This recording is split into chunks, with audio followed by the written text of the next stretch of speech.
Esse show maravilhoso da Nelson Viana. Vale a pena você adquirir esse livro Nordeste nas Canções de Luiz Gonzaga, aqui pela editora IMEP.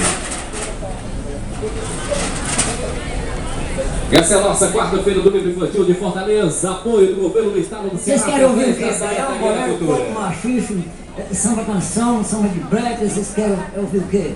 Guarânia, valsa, marcha, frevo. Até tudo. Tem Nelson Gonçalves, Niltinho, tem Maduda, Zeca Pagodinho, Zé Ribeiro, Noite Lustrada, Peninha, Vando, Luiz Gonzaga, Atalfo Alves. Tem esse pessoal tudo aí. Bota aí o Zeca Pagodinho aí, Zeca Pagodinho.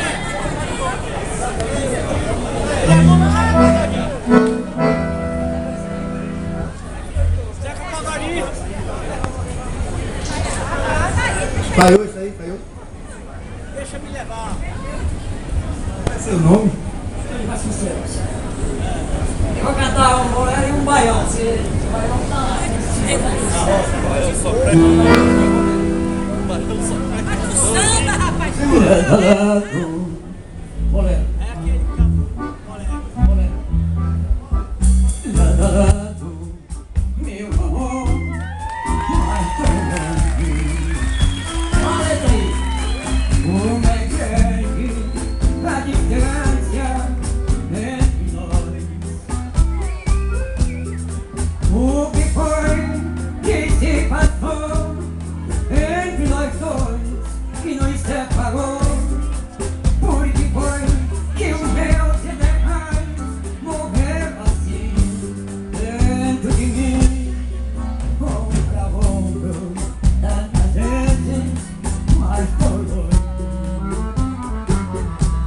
Que diferença entre nós dois, quem diria?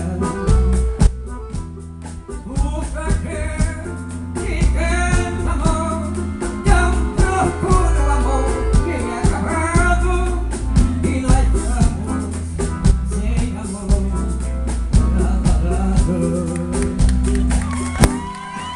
No passado, um só destino, estamos no amor desencontrado, doido que nós fomos, louco que nós somos, nem sei qual de nós dois mais engraçado. Namorado, meu amor, mais doido, indiferente.